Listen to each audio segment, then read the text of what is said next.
Hi, this is Harrison from Plug and Play Nation, and this is my review of Resident Evil Afterlife.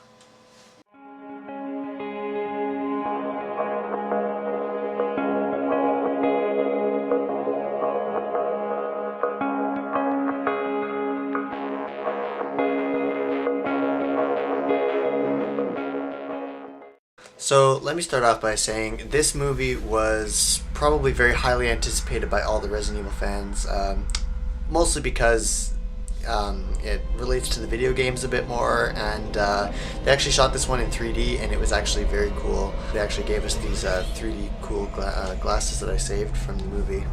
You can't really tell if these are 3D glasses, can you? But if I show you on the side of the glasses, yeah, they say real 3D on them.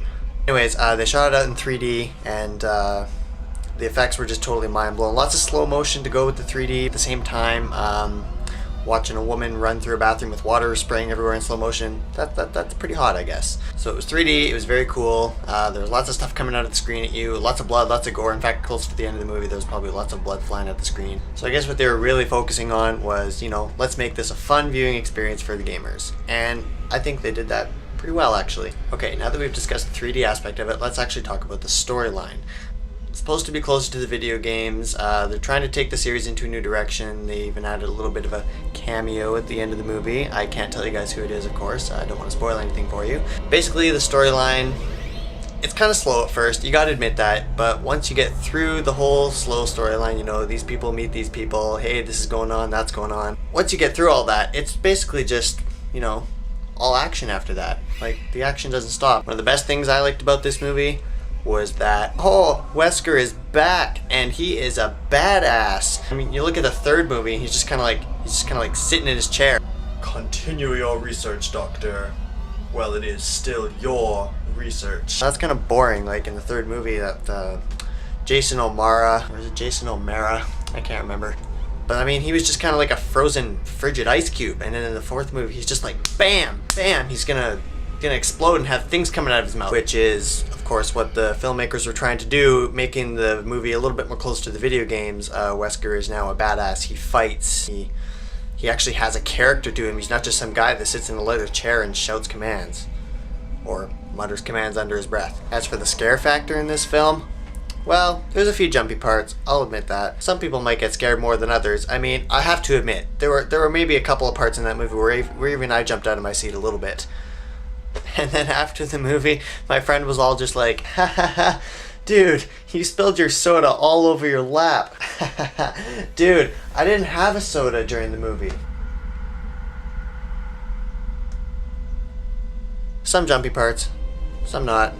I think they were kind of focusing more on the gore and all the special effects and stuff just to please the gamers.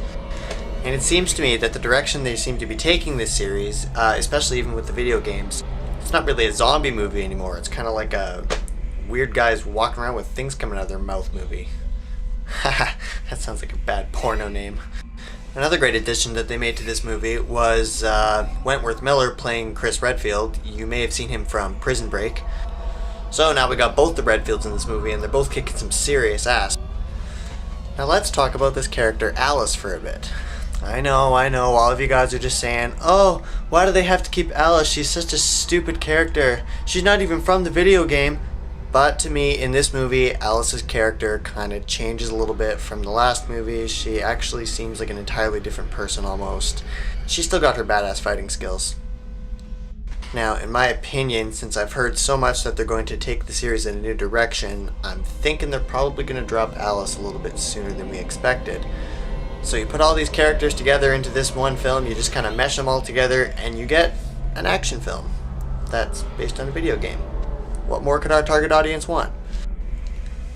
So all in all, if you want to go see a good movie that has blood and gore, good action, good special effects, then this movie is probably a good movie for you to go see. Now, I haven't actually rated movies a lot before, but I would probably give this one an 8.5 out of 10. But only because there's no nudity in it. Just kidding. Or am I? But seriously, it's a great movie. Go see it. Maybe even go see it in 3D if you're into that kind of thing. And don't forget to recycle your 3D glasses at the end of the movie. I didn't. Alright, I'll see you guys next time for another movie review.